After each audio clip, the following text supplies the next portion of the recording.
Hi, everybody. I'm trying to just uh, maybe correct a little error that I made in the sense that we have, a lot of chaos in our nation right now. We've had, this past week has just been some, a terrible, terrible thing happened, and it was wrong, and now that's being, and the people that are involved need to be punished for the wrong, and the truth is that it's a very sad thing. It's a sad state of the world that we're in. That people will do ungodly things to each other, and there's a lot of things that are going on in our nation. But also one of the things, it's a very minor thing, but yet I'm sensing that it's a potential thing to cause a little bit of a issue and conflict.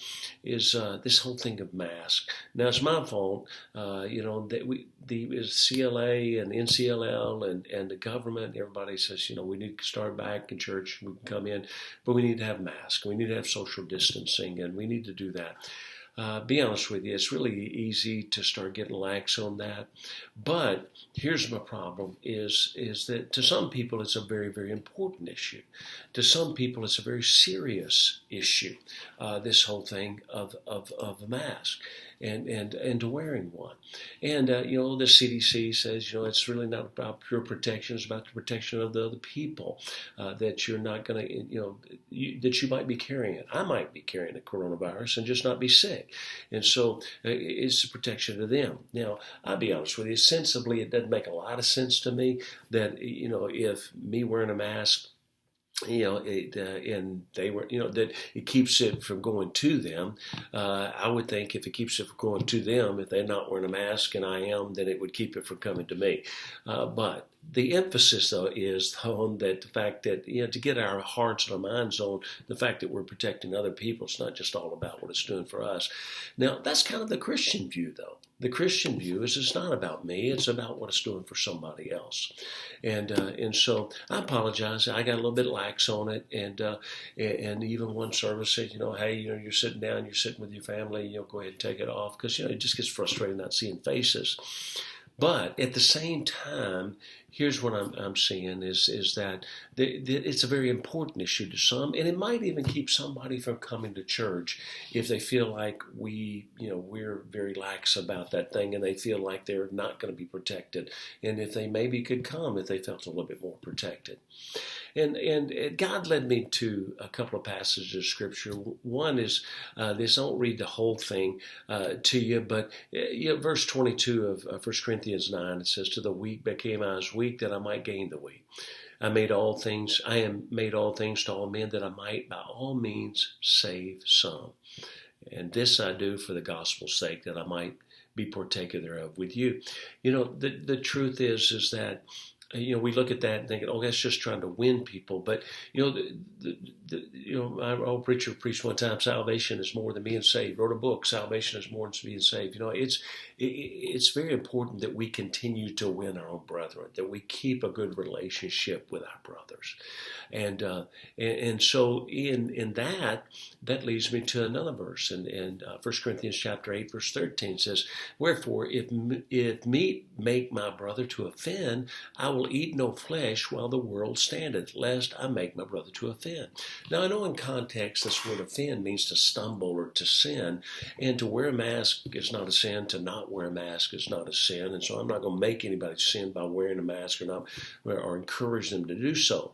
But it's just the principle. The principle of these two passages is that I need to be willing to give up preferences. I need to be willing to give up those things that in order that I might help someone, and I might win their heart, and I might keep their spirit right.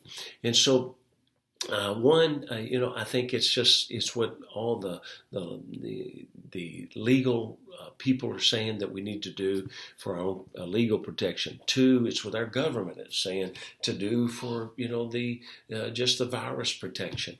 And 3, it's for our brethren. Somebody who might come to church, somebody who might visit, somebody who might just come back and feel more comfortable sitting and more protected sitting if we just wear the mask.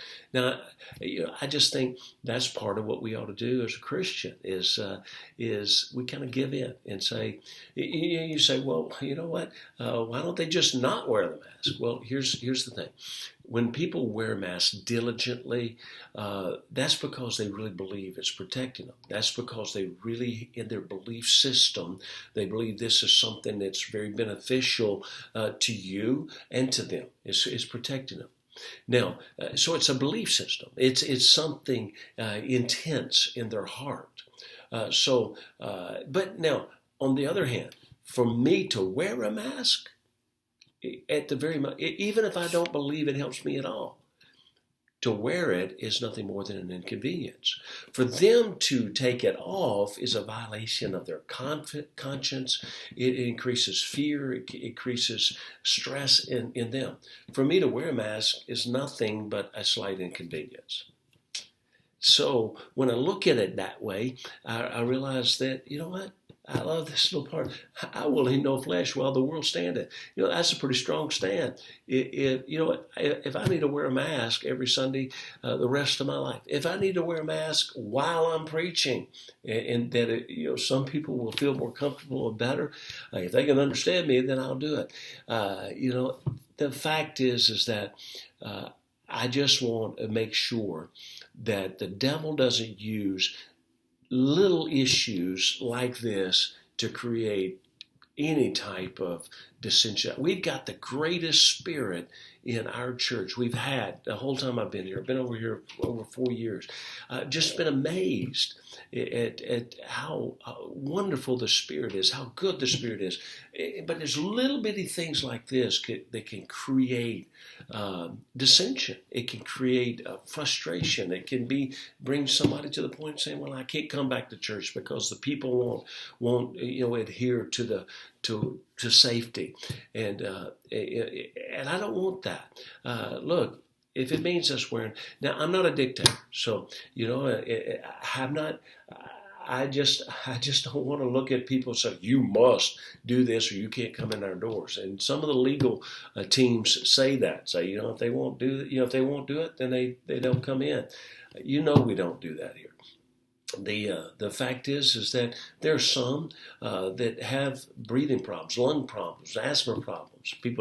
Most people don't know this, but I got a little bit of an asthma problem, and I've told people, when the warmer it gets, man, breathing through that mask is harder and harder. But hey, it's not that hard for me to take a shot of Albuterol, and here I go.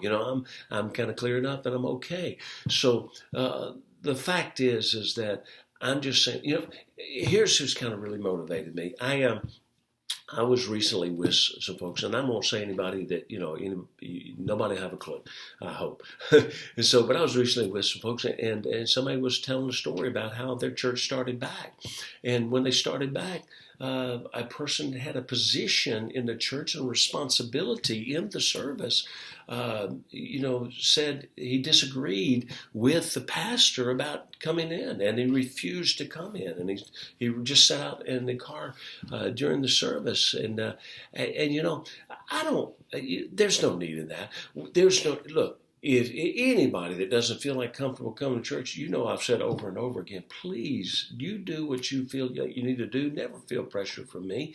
But if somebody, even a leader, feels like they should not that come in, or they shouldn't come in, in right now in our situation, or maybe they really feel, you don't have to disagree. We don't have to verbally say, "Well, I disagree with you." No, because I'm telling you, do what you want to do. It's okay with me. It's totally fine. You got to do what you believe. I'm not here to dictate. I'm here simply to give guidance and direction and some sort of organization to this whole thing, and have wisdom to protect us, and not let little seeds get in there that could create hurt. And I don't want anybody discouraged or disappointed or not able to come to church because they feel like we're not doing due diligence. And I sure don't want it because I've encouraged people not to do something. How much longer we're going to have to do this, I really don't know. I wish it would end tomorrow. How much longer we're going to have to go with this craziness, I really don't know. But right now, the truth is, even if I believe, like I said, if I believe that they don't do you a bit of good, honestly, it's a belief, and it's really not based on anything. I don't have any documentation. I don't have the knowledge to even if I research it, I'm still just believing what that doctor said or that person said, And so, the truth is, the ultimate leadership in government is saying we need to wear masks. The legal people are saying we need to wear a mask. Some of our people feels very strongly about wearing a mask. So I'm asking the rest of us, even if you don't feel strongly about it, wear a mask and let everybody feel comfortable and everybody be okay. Now you get outside, stay apart. I think even the government understands that outside fresh air, it diminishes the possibility somebody's going to bother you. So if you get outside, you take your mask off, then fine. Now, again, if you got breathing problems, you got things, and you don't wear a mask, the truth is, make sure and distance yourself. But if you come in and you say, I just refuse to wear a mask, I'm not going to make an issue over that. I'm not going to fight with anybody about that. You don't have to even say that. You come in.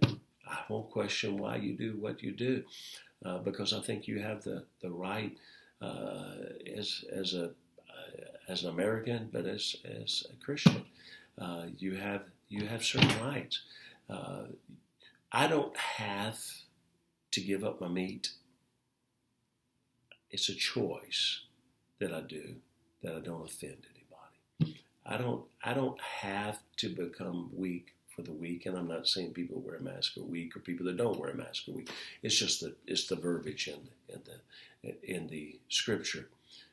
Basically, I want to try my best to, on preferences and things that at best are slight inconvenience, I'm going to give in.